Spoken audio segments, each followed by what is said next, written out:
become incarnated in the Imam idea.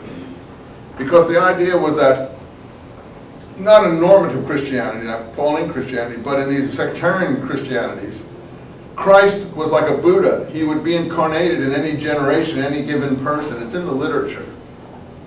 Simon Magus supposedly taught this. It's in the literature. If you want to read about it, it's in what's called the Pseudo-Clementines. You can follow Simon Magus's doctrine. It's called pseudo because the church thought they were fake. But all the writings from this period are fake. So to call them pseudo means that you're denigrating one group of writings. They're writings, false writings written under the name of Clement. There's two versions. That's why it's plural. I won't bore you with the name of the two versions. But they give all these ideas. They give the whole primal Adam doctrine. They tell you what Simon Magus thought and so on and so forth. They don't like Simon Magus, but they tell you what his ideas are. They even tell you that Simon Magus was a student or follower of John the Baptist. So they have a lot of inside information. They know exactly where Simon Magus came from. They know he was a Samaritan.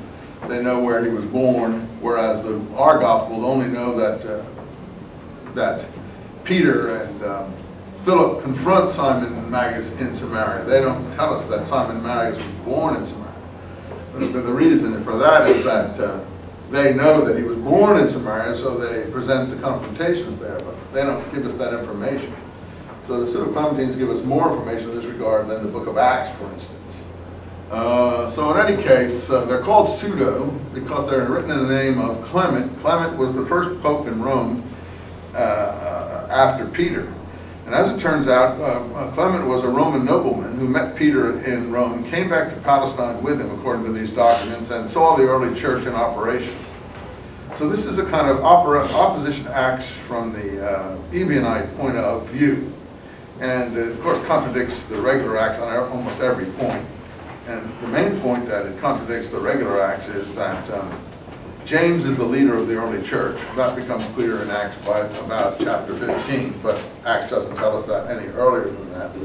And in addition, the attack on Stephen in Acts doesn't exist. Stephen doesn't exist in these documents. What happens is Paul attacks James at that point and throws him down the temple steps and leaves him for dead. So the attack on Stephen in the book of Acts is replaced or parallel to the Pseudo-Clementines by a much more convincing and believable attack on James by Paul. I don't want to go any further than that, but that's how interesting the Pseudo-Clementines are, and they're not new documents, they're very old.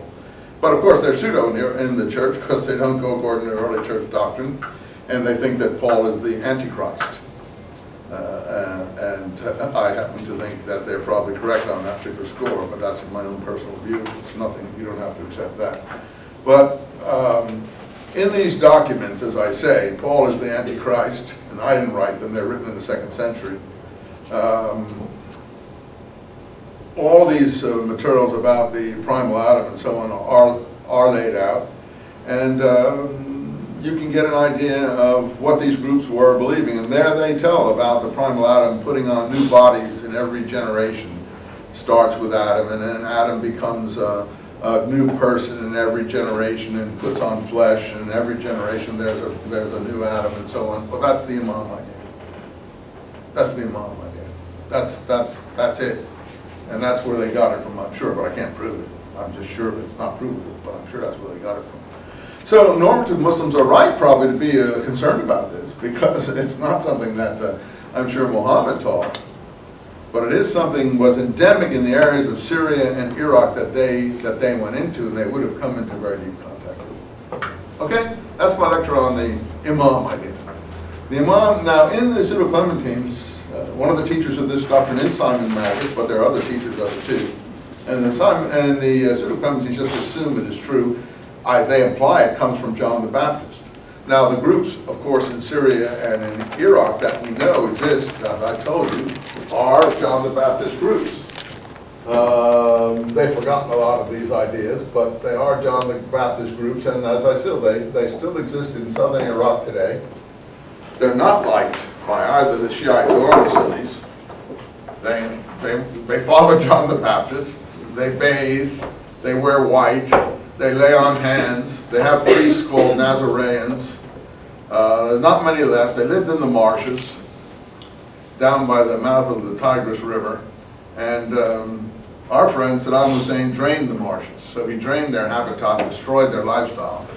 Now, if the peace protesters out on the campus here will allow us, the U.S. is trying to refill the marshes with the water it naturally had, and these people will go back to live their whole lifestyle. Of course, if our grave marker people out there have their say about it, we'll all be back in the soup again.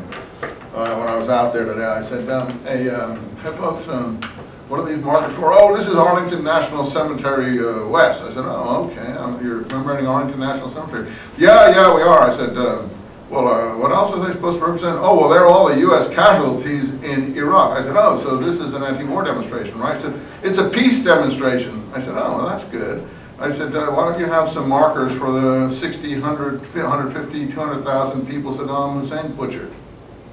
Oh, that's not our object. I said, okay. You know, okay, so we're commemorating Americans. So Americans are the only dead that matter in the world, presumably. The fact that 250, 300, 400,000 other people have been butchered by somebody and someone tried to stop it, that doesn't matter. So, anyway, these are something that really gets me. I apologize. I get really angry because they play on people's obvious upset by the situation, and everybody would be upset. Nobody wants to see 2,000 American casualties. Nobody wants to see 3,000 people dead when the World Trade Center comes down. But to just go around like this is happening in a vacuum, maybe political errors were made, sure. Maybe this was the wrong thing to do, but to act like, oh, this is the only thing that matters. The fact that we lose people, that other people lose people, that doesn't matter at all, does it? Well, I don't happen to agree with that. The fact that Hitler was doing what he was doing in the Second World War, do you mean to say that the 500,000 troops the Americans lost to stop people from, like Hitler, from doing what they were doing, it was not a righteous thing? Should we have just sat here and let him do that forever and ever and ever and ever and ever? A lot of people like that would say yes, and would, you know, to my mind, mislead the public into thinking that that was the righteous, peaceful thing to do. I don't personally believe that you have to, whether the political decision is correct, you still have to confront injustice, it seems to me. And we were only remiss in not confronting it earlier, when it could have been confronted without great loss. And we were remiss in not confronting Hitler earlier, when he could have been removed without murdering 30 million people. So, to my mind, no, the mistake is not confronting it. The mistake